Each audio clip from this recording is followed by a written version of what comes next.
هذه الجواهر العارفين. قال الله سبحانه وتعالى في كتابه الكريم: أعوذ بالله من الشيطان الرجيم. بسم الله الرحمن الرحيم. سبحان الذي أسرى بعبده ليلا من المسجد الحرام إلى المسجد الأقصى الذي باركنا حوله لنريه من آياتنا إنه هو السميع البصير. صدق الله العظيم. Yang mulia Ayahanda Habib Ahmad Al-Idrus, yang sama-sama kita muliakan dan kita hormati serta kita doakan, mudah-mudahan sidin selalu dipanjangkan oleh Allah, diberikan kesehatan diri sidin, dikabulkan segala hajat sidin, dan selalu bisa hadir di mana-mana ada kegiatan peringatan akad Isra dan Maulidnya Rasul. Yang mulia para alim ulama, tokoh agama, tokoh masyarakat yang sama-sama kita muliakan, hadirin wal hadirat jamaah perayaan Isra wal Mi'raj yang sama-sama kita berada di dalam acara ini. Hadirin sekalian yang berbahagia, Isra itu adalah satu perjalanan yang sangat ajaib. Disebut namanya dalam agama amrun khariqun lil adat. Perkara namanya lagi lawan adat. Kalau terjadi kepada seorang nabi sebutannya mukjizat. Kalau perkara yang menyalahi adat terjadi kepada seorang wali namanya karamat. Kalau terjadi kepada seorang abrar atau orang saleh namanya ma'unah. Kalau terjadi kepada seorang kafir namanya sihir. Kalau terjadi kepada orang fasik namanya istidraj. Kalau terjadi kepada orang yang menantang Nabi dan ingin menandingi Nabi namanya ihanah. Kan setiap orang jadi Nabi mesti ada penantangnya. Seorang yang jadi wali pasti ada ibadah kada ketujuh, kada seberadaan ketujuh. Yang terjadi kepada Nabi ini perkara menyalahi adat juga. Menyikapi tentang peristiwa ini banyak juga manusianya berbeda-beda. Yang imannya selalu di dalam bimbingan Allah dan hidayah Allah, maka tambah kepercayaannya, bahkan lebih cinta dari sebelumnya kepada Nabi. Ada juga kalangan manusianya yang setelah mendengar kisah ini, maka dulunya dia orang yang kaya bina sayang lawan Nabi, dan kaya-kayanya berkata di hadapan Nabi selaku pembela dan penolong Nabi, namun itu diuntung bukan di hati. Setelah peristiwa ini terjadi, tampaklah isi hati dengan munafiknya, sehingga dia kelihatan sifat munafiknya. Tapi ada juga kalangan setelah mendengar kisah Nabi ini tentang Isra dan Mi'raj, yang sebelum Nabi kita Isra sudah kada ketujuh Nabi, bahkan kafir dengan Nabi. Setelah peristiwa ini terjadi, maka orang yang sudah anti dan benci ini dengan peristiwa ini menjadi alat untuk memperolok dan menghina Nabi. Sehingga dengan kejadian ini orang yang sudah anti dan benci kepada Nabi, yaitu ada yang mengambung tanah ke atas, ke apa ya,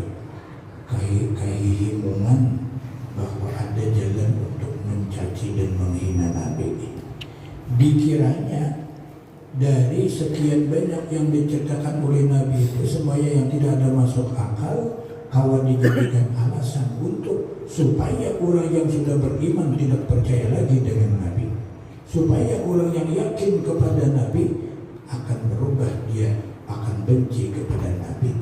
Dikiranya begitu. Dikiranya masalah iman dan Islam itu kuasa Nabi, tetapi iman dan Islam itu kuasa Tuhan. Jadi kita kalau hendak mengislamkan orang di luar daripada kekuasaan kita, ingin mengimankan orang juga di luar daripada kemampuan kita, yang menjadikan orang beriman dan Islam murni daripada hidayah Allah Subhanahu wa ta'ala. Wa ma 'alaika illal balagh, katanya Allah Muhammad, dan seluruh orang-orang yang penerus perjuangan Nabi Muhammad, tidak ada atas kamu sebartaan, tugasmu cuma menyampaikan.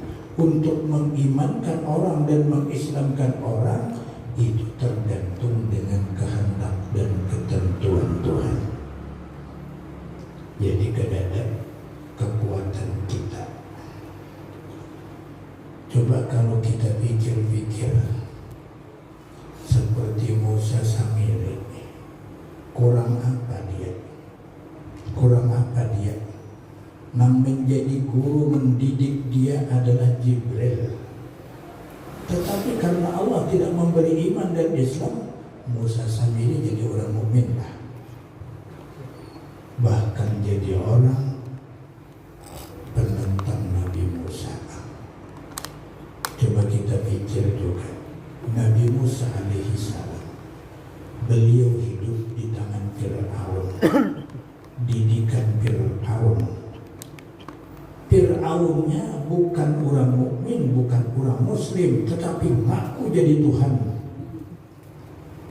Toh Nabi Musanya walaupun berada di tangan daripada Fir'aun, Tuhan memberikan petunjuk hidayah, tetap yang namanya Musa tokoh orang mukmin dan muslim. Jadi urusan keimanan, urusan keislaman, semuanya kita minta hidayah dari Allah. Minta supaya Allahumma ahyina bil iman wa amitna bil iman wa adkhilna jannata ma'al iman.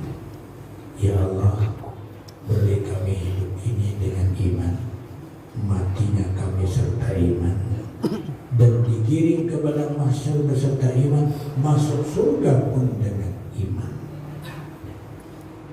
Jadi bukan kekuatan manusia untuk menjadikan iman itu kepada seseorang, tetapi kita yang diberi Tuhan iman wajib memupuk iman itu. Al-iman uryan, yang namanya iman itu telanjang kada berpakaian. Walibasuhu, supaya indah iman, terpelihara iman, terjaga iman. Takwa, perintah Allah kerja, larangan Allah tinggalkan. Baru iman itu berpakaian, perhiasan, dan terjaga serta tersyukuri iman tersebut. Alhamdulillah kita sudah tergolong jadi orang beriman. Nabi kita di Isra dan di Mi'rajkan. Tentunya untuk kejadian ini bagi Nabi yang paling berharga dan paling agung, karena malam 27 itu terhadap Nabi disampaikan ke hadrat Allah. Bahasa ulama nang suluk wasil. Bahasa nang orang suluk itu hasil lewat tarikat apakah, lewat amalan apakah, lewat kayak apakah amaliyahnya, sehingga dia wasil ilallah. Nabi kita juga wasil pada malam itu. Tidak ada hari yang berharga. Kita ini seandainya wasil lalu sudah yang jernih karena Allah, saat wasil tersebut maka saat dan detik itu lebih bernilai daripada seumur hidup yang kita jalani. Kalau memang kita ada sesuatu saat yang dapat makrifat yang sehakikinya. Nah, lalu perjalanan menuju ke sana, menuju kepada ketinggian derajat dekat hati dengan Allah, tentunya berjalan ini kalau berjalan sendiri sudah sunnahnya Allah, mesti ada nama irit. Istilah orang mansurut itu mesti ada guru nama irit. Jangan berjalan sendiri. Sebab orang yang berjalan sendiri, istilah bahasa orang yang ada, bila man laysa lahu syekhun man la syekha lahu syekhun man laysa lahu syekhun fa syekhu syaitan. Orang yang berjalan sendiri kada bisa guru, nama iritnya hantu, nama iritnya syaitan. Nah, oleh sebab itu orang yang suruh kitabnya biasanya kita tasawuf mendepegang. Adapun tauhidnya Mu'tabarah seperti karangan Abu Hasan Al-Asy'ari dan Abu Mansur Al-Maturidi. Pekihnya yang terserah empat madhab yang diambil yang manakah, tapi kita di sini pada dasarnya yang banyak mengikut madhab Imam Syafi'i. Jadi pekihnya syariat, tasawufnya suluk ilallah, bersih hati menuju Allah. Adapun yang dikejar, yang dicari supaya kenal lawan Allah yang sesungguhnya dengan modal ilmu tauhid, mendapatkan ma'rifat. Jalan ke sana itu susah. Jalan berjalan muntula kapalan karya enteng aja. Dapat duit ke setengah juta sampai anak pula ke Kalimantan Timur gampang sekarang, apalagi mobil anak bertaksi atau mobil sendiri terserah. Gampang. Tapi kalau sulit menuju Allah, tidak semua orang yang punya keinginan. Begitu punya keinginan, tidak semua orang sampai kepada apa yang ditujunya. Dan begitu banyak orang yang berjalan terhenti di perjalanannya. Kenapa? Sebab karena orang yang berjalan ke sana banyak gunungnya, banyak jurangnya, banyak durinya, banyak rintangannya, banyak perampoknya, banyak malingnya, banyak penghalang yang untuk sampai dia ke sana. Lihat Nabi kita sallallahu alaihi wasallam setelah beliau berjalan, yang dijalankan murni oleh Allah. Kalimatnya kan subhanallah. Aku ucap ya Tuhan surangan menjalankan. Tidak ada yang lain. Aku ya Tuhan surangan menjalankan. Sedangkan Tuhan pun yang menjalankan. Lalu dibentuk dengan sunnah yang berlaku. Dikirim Jibril, dikirim malaikat Mikail untuk mengawal perjalanan ini. Kada cukup lagi dengan cuma 2 orang malaikat. 1 orang malaikat membawa 70.000 malaikat. Mikail pun juga turun dengan membawa 70.000 malaikat. Ada sedikit-dikit mengawal, jaganya datang ke sini ketemu langgar betul lah. Cuman malaikat terbikin daripada nur ketemu hebat. Ini bukan jisik tapi rohani ya. Jadi yang namanya nur itu kan biar kayak apa aja, ibarat lampu tarangnya, kada pacang hibang bilang nih. Ini terbikin daripada nur. Kada kita terbikin daripada jasmani dan rohani. Munsawat 1000 takun taruhan sebelumnya. Nah, lalu malaikat ini datang mengawal Nabi kita, berjalan Nabi kita dengan menggunakan kendaraan kurang. Karena perjalanan ini hebat, kendaraannya ini paling mewah. Mewah ukurannya seberapa? Ini burak mahalnya khairun minad dunya wa ma fiha, lebih mahal daripada dunia dan isi-isinya. Kumpulakannya angkat, kukunya ini ada sampai belum. Kumpulakannya berapa buah alfat, lalu bawakan kukunya itu burak, larang kuku burak itu pada alfat. Ya kan? Apalagi nak apa misalnya expander begini jauh benar. Ya kan? Kada berperakannya. daripada jauhnya tertinggal kendaraan yang dikendarai oleh Rasulullah. Berjalan Nabi kita sallallahu alaihi wasallam. Kalau namanya perjalanan yang kencang dan cepat itu mesti rintangan ada. Kalau tidak ada rintangan, tidak namanya berjalan yang sesungguhnya. Ya kan? Kadang-kadang mulus. Setiap perjalanan yang benar mesti ada rintangan, mesti ada tangga, mesti ada halangan, mesti ada orang yang membenci dan tidak senang. Pasti ada. Tapi Nabi ini yang menghalangi jalannya ada nang kasar, ada nang halus, ada nang sok baik, tapi pada ujungnya ada baik. Di antaranya panggilan Yahudi, ya Muhammad, kif mahlan, wahai Muhammad, coba kamu berhenti sebentar. Ana ansahulak wali ummati. Aku mau diskusi dan mau bicara kepada engkau dan untuk keselamatan engkau dan umat engkau. Yahudi yang memanggil. Tapi sini ada guru nama Irid. Siapa Jibril? Lalu Jibril berkata, sir ya Muhammad, jangan kau terus ya Muhammad, jangan kau pedulikan panggilan itu Yahudi. Jadi Nabi kita bertanya kepada Jibril, mahadad da'i, siapa ini yang memanggil?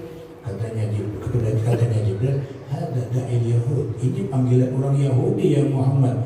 Lau ajabtahu, jikalau kau perkenankan ini Yahudi, la tahawwadal ummatu min ba'di, maka akan pasti menjadi Yahudi umat engkau dan setelah engkau. Kenapa ya? Maka kada diperlihatkan berpanggil orang Yahudi untuk diskusi masalah keagamaannya dulu kan sudah dijawab oleh Tuhan. Artinya kalau ingin memikirkan tentang toleransi agama supaya kita jangan sampai daur lalu kita harus diarak susukan agama kafir dengan agama Islam ini dijadikan satu momentum perjalanan kita beribadah kepada Allah, tidak dibolehkan dalam Islam. Jibril melarang jangan kau pedulikan panggilan itu Yahudi ya Muhammad. Kenapa? Sebab Yahudi itu sudah jelas-jelas Allah nyatakan dalam Al-Quran, lan tarda ankal yahud walan nasara. Orang Yahudi itu tidak pernah senang kepada engkau, dan orang-orang Nasrani pun tidak pernah senang kepada engkau, hatta sampai kamu masuk Islam, masuk agama mereka pun, maka mereka tetap tidak mau sayang kepada orang Islam. Lan tarda ankal yahud walan nasara hatta tattabi'a millatahum. Kau tidak akan bisa mengambil hati mereka orang Yahudi, karena Yahudi itu sudah menjadi watak hatinya anti dan benci kepada Islam. Sekalipun kau masuk agama kafir Yahudi sekalipun, tetap hati yang tidak senang dan benci kepada kita. Jadi mun panjang bandira, panjang berdiskusi segala macam, nyata ini mengajukan gitnya aja kan dia mau menerima ajakan kita. Itulah makanya ya oleh Jibril ada usah diharungi panggilan orang Yahudi tersebut ya Muhammad. Kenapa? Sebab banyak para ulama, banyak para politikus mengikuti duduk di dalam gereja. Semua setiap dia berpikir, setiap jemaat yang dia lakukan selalu berpikirkan bagaimana mengkristenkan orang Islam. Kalau kita kan setiap Jumat cuma ittaqullah haqqa tuqatih, tingkatkan iman dan takwa kepada Allah, jaga keimanan kamu, jangan sampai kau hancur. Itu aja semua para hatib tidak ada. Mari kita orang Islam, ajak orang-orang yang bukan Islam masuk Islam, tidak ada. Tidak pernah ulama mengajarkan begitu. Tapi kalau agama-agama lain selalu bagaimana orang Islam ini masuk kepada agama mereka. Kan prinsip kehidupan cara mereka berpikir dengan kita beda. Kalau kita menguatkan iman kita yang ada, menguatkan taat kita kepada Allah yang ada, sementara orang yang bukan Islam, bagaimana mengkafirkan orang Islam menjadi Yahudi dan menjadi Nasrani? Kan begitu. Coba lihat sekarang jadi alat untuk kita supaya jangan sampai kuat punya iman. Sembahyang kita dilanggengkan, ya kan? Sampai ada undang-undang jangan ke masjid, sembahyang di rumah aja cukup. Dia di alat corona. Gara-gara corona kita jadi diperalat untuk mengurangkan nilai ketakwaan kita kepada Allah. Jadi orang yang sudah kada tapi ketujuh ke masjid datang corona pas cucuk liur. Jangan kau corona jangan dipublikan lagi. Tetap datang terus corona jangan kau. Alasannya apa? Ini kau kada ke masjid. Ya kada, nang sudah kada katuju ke masjid, lalu ada corona, nampak jadi medik kada kata ke masjid, corona menyayanya, corona terus. Sampai tua kita, jangan tapi nyaring-nyaring lagi ini kalau tersebut.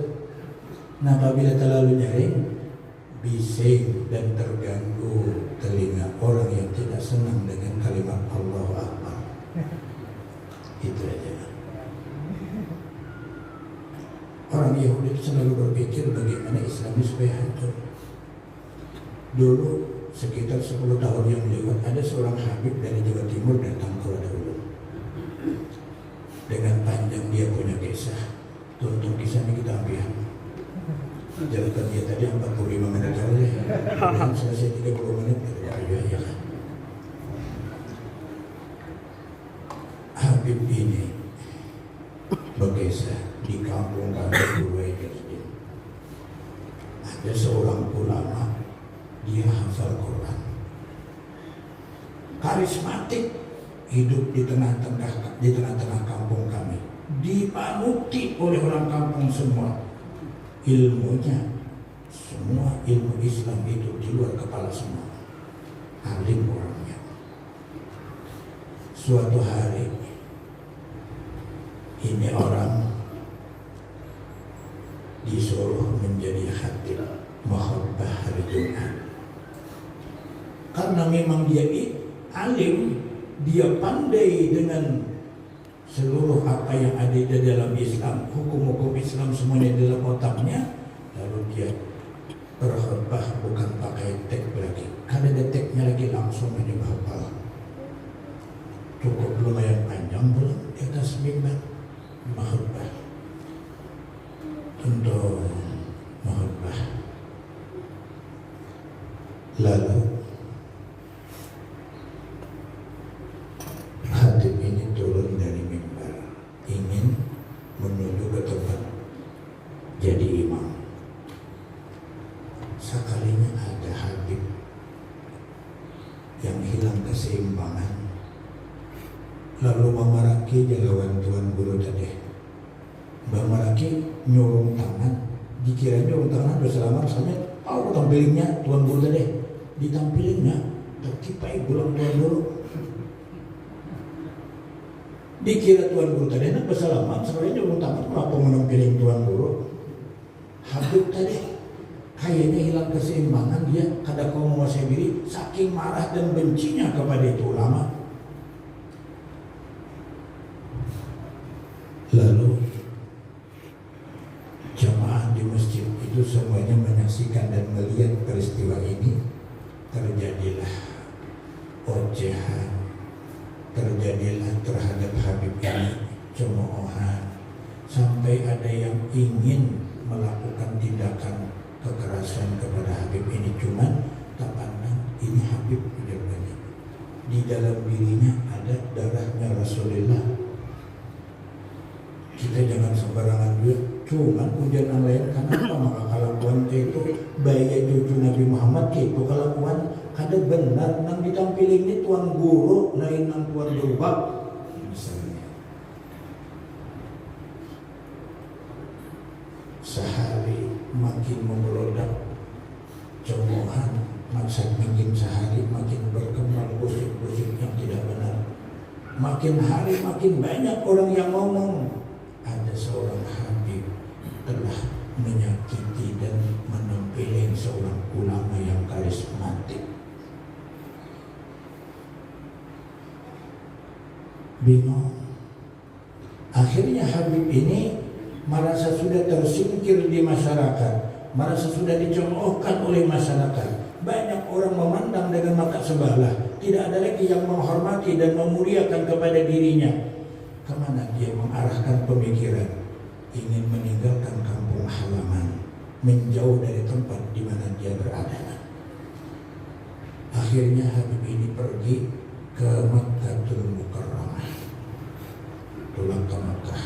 Mungkin cara apa duitnya dikekawakan, berangkat ke Makkah. Setelah berangkat ke Makkah, tujuan untuk umrah yang dilaksanakan.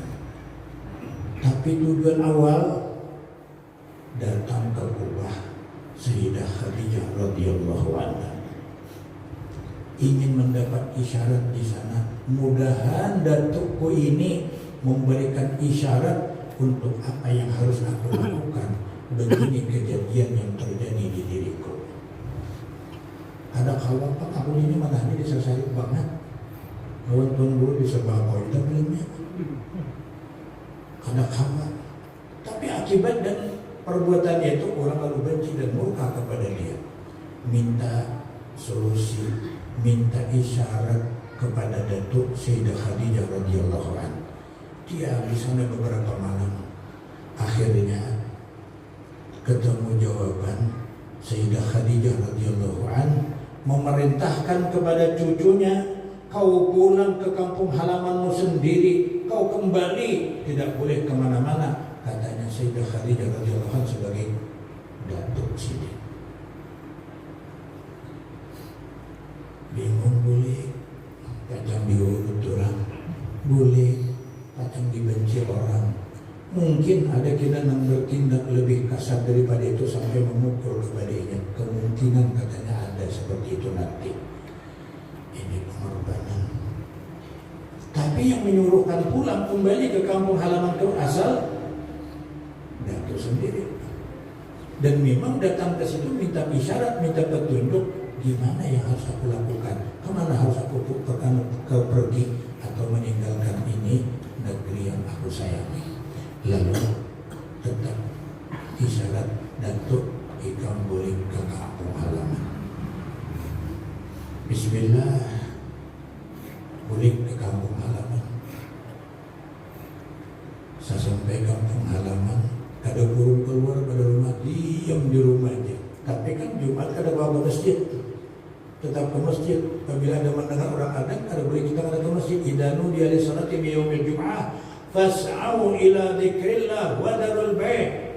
Apabila sudah dipanggil dengan adzan untuk melaksanakan sembahyang pada hari Jumat, fas'au, berjalanlah kamu segera datangi ke sana, ila dzikrillah, untuk mengingat Allah dan melaksanakan sembahyang Jumat. Wa darul bai', tinggalkan daganganmu, tinggalkan kerjaanmu, tinggalkan profesimu, datangi panggilan Allah itu. Akhirnya Habib ini masuk ke masjid, pulang dengan hati yang sangat kacau, hati yang sangat terpukul karena semua orang memandang dengan mata yang penghinaan, dengan mata yang kebencian. Ada nyaman-nyaman, orang salikan seberdatan, seorang-seorangan. Ada yang membela, ada yang menyayangi, ada yang mengatujui lagi lawan diri. Namun orang bertindak kasar, kada nyaman. Orang bertindak nak memukul, kada nyaman, karena di dalam dirinya ada darahnya Rasulullah. Akhirnya apa? Sampai ke masjid. Begitu sampai ke masjid, ternyata yang menjadi khatib iya nang kemarian di tempiling.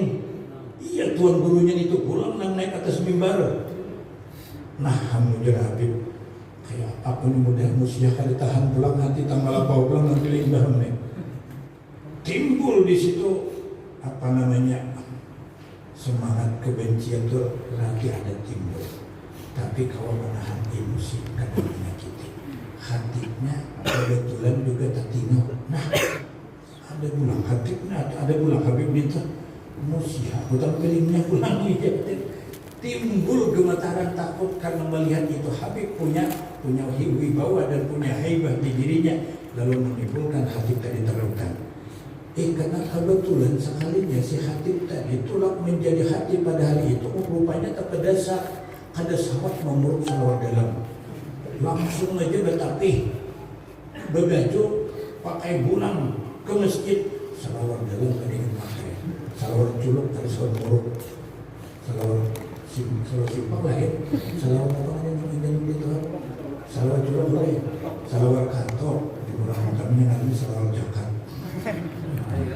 Akhirnya dia jual banyak badan itu ada gempangan, bari ada orang anjir, orang tambel lah, baiklah tuh ada berusaha kumpul, bermalam situ kan sedih berdatang kulit, jadi turun, baik kalau misi turun nak kulit, ke kampung, Sekalinya kalau beli ke kampung, beli ke apa sini kak? Kalau ada telur daun sini, ada kalau dari sini. Sebelum turun di Indonesia Guru, salawar, ya ada macam-macam deh, salawar atau salawar akhirat, salawar zakat, apa sebetulnya lagi, salawar culuk, ya, ngaran. Ini tuh di Indonesia Guru tu deh, ngaran, ini bagi saya di kampung. Becacak dapat salawar itu, aku diberi agak guru nah, salawar nih, ini ada gampangannya salawar wali ni tahu lah. Jadi iya ada juga nama himung itu. 1 juta kembalinya aja dulu. Acur, 1 juta kembalinya. Aku gini jangan 1 juta, 10 juta kalau aku jual ya. Kalau aku jadi banyak malah pas untuk hari. Ada dia pedas mati kalau aku jual ini. Salawat culuk, salawat akhirat. Khatib ini tidak ada punya salawat dalam, salawat sidihnya kada juga dari ada salawat sidih, ada salawat culuk aja. Nah ada salawat katuk salawat akhir aja. Kada ingat rupanya muruk salawat tadi. Lalu melihat Habib tadi sangat berwibawa potongannya Habib. Kayaknya udah tuan guru ini pacang mahal bulan ini. Sambil mahobah, sambil gemetaran, sambil rasa takut. Nah, menggetar khotbah. Kada kerasaan kenapa? Ini namanya simpayan simpulan tapi ini berlunggar. Akhirnya gugur. Saat dia mahobah, hati lanjang Habib siapa Khatib tadi. Hati lanjang. Nanya si mahobah, kada merasa nih salah ini tapi gugur. Burung mah kami di burungnya. Ternyata lah burungnya itu kada bersunat. Ternyata kada bersunat. Ada di tangkalnya. Buluk. Mulus. Mungkin bisa menghuli kada berkoyak.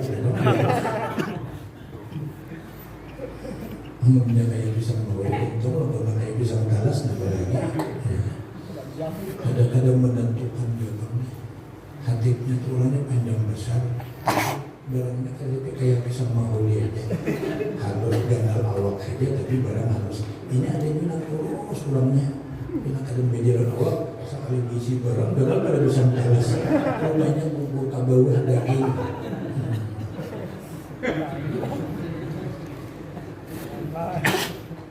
Nah, begitu jemaah melihat ternyata semua jemaah yang ada di masjid itu melihat bahwa ini Khatib kada bersunat. Lalu pada badannya berbisik-bisikan, sidinnya kada bersunat. Nang sekong kada Islam sakok dia. Dia nang sekong dusun sakok dia. Jadi tonton muhabbah terlanjut tapi kada jadi dia teruyuk di bawah. Nah ya biar kita kada jadi nampilin kamu sama marahnya sudah kelewatan tapi melihat dipermalukan oleh Allah sangat menyenangkan ini hatinya Habib tadi. Kada ada lagi kebencian anak bangku menampilin. Lalu pada akhirnya ada di antara jamaah yang memberanikan diri, Pak Kiai, kami mau nanya yang dengan jawaban yang jujur. Sempian ini sebenarnya siapa? Sempian ini sebenarnya siapa? Dan agama apa? Dia jawab dengan kejujuran karena terbukti sudah kemaluan terbuka di tengah umum. Lalu menjawab, aku adalah kelompok orang Yahudi yang memang sengaja diutus ke sini oleh pimpinanku di sana dengan nawaitu dan niat untuk mengkafirkan kamu yang ada di sini, tapi belum sempat untuk mengutarakan, untuk mengajarkan aliran-aliran Yahudi tersebut. Coba Yahudi. Makanya Yahudi kalau bicara tentang keagamaan, paling-paling dia berusaha bagaimana supaya kita menjadi mengikut agamanya. Bukan dia berkorban untuk memuangkan kekuatan iman kita sehingga kita menjadi mukmin dan muslim yang sejati. Enggak, mereka akan berusaha menghancurkan iman yang ada di dalam dada kita. Makanya anak-anak kita banyak dikirim dengan makanan-makanan yang tidak halal. Tujuannya apa? Supaya anak-anak muslim ini menjadi bandel dengan makanan yang tidak halal. Makanya minum-minuman dikirim kepada kita. Untuk apa? Membodohkan orang Islam supaya jangan jadi orang pintar. Semua program orang-orang seperti mereka selalu ingin menjadikan kita jadi orang yang hilang iman dan hilang ketakwaan kepada Allah. Itu jadi makanya zaman dulu pun awal-awal Nabi kita dakwah, lalu orang-orang mukmin berdatangan, orang-orang kafir berdatangan masuk Islam dengan berkelompok, berjamaah, berkeluarga, datang masuk Islam berbondong-bondong. Saat itulah Abu Jahal, Abu Lahab, orang-orang Yahudi punya pikiran musyawarah kepada Nabi, "Ya Muhammad, kalau kau tidak berhenti mengajarkan agama baru yang menghina agama yang dulu, tidak ada yang akan terjadi di antara kita kecuali perang besar yang akan kita hadapi.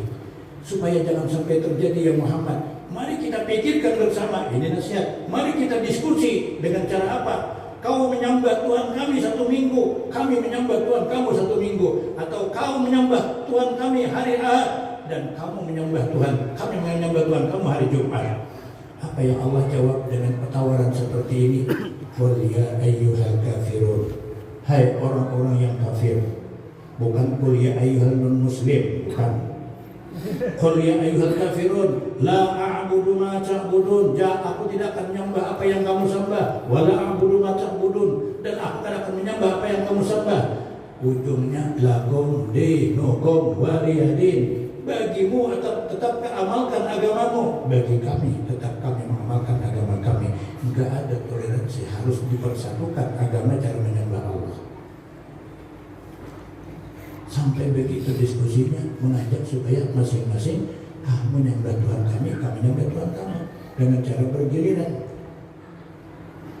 Jadi tidak ada menuntut keritan, ada pemikiran melulu dengan logika, bukan dengan itu hidayah dari Allah Subhanahu wa Ta'ala yang ada di pikiran mereka. Inilah salah satunya kenapa Jibril tidak mengizinkan untuk diskusi kepada Yahudi tersebut, karena Yahudi punya pemikiran setiap waktu dan detik berpikiran mengkristenkan kita supaya jadi orang yang tidak beriman.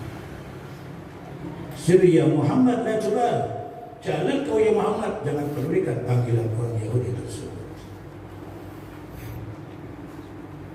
Coba begitu jauhnya pemikiran mereka, kita pun apa kafir mengajak mereka supaya masuk Islam? Enggak ada, kita pasrah kepada Allah. Allah yang akan mengatur kehidupan manusia. Ada yang mukmin, ada yang kafir, ada yang ingkar, ada yang percaya, ada yang percaya. Nah, itulah sebagian daripada yang dijalani oleh Nabi kita saat beliau Isra dan Mi'raj. Ternyata hikmah daripada Jibril tidak mengizinkan untuk diskusi dengan orang Yahudi, karena pemikiran Yahudi tidak akan pernah mulus di dalam kebenaran, tetapi selalu berpikir untuk menjulasi dengan orang Islam. Kira-kira itulah yang dapat ulun sampaikan. Mohon maaf atas kekurangan dan khilafan. Kalau memang kelebihan waktu minta maaf, kalau punya kekurangan tambah seorang. Wabillahi taufiq wal hidayah. Wassalamualaikum warahmatullahi wabarakatuh.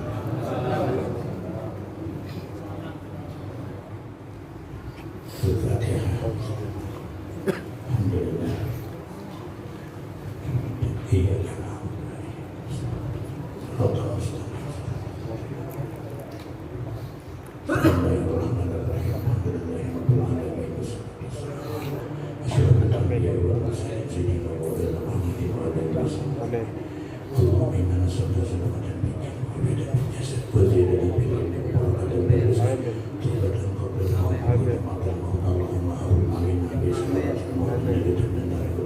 Amin.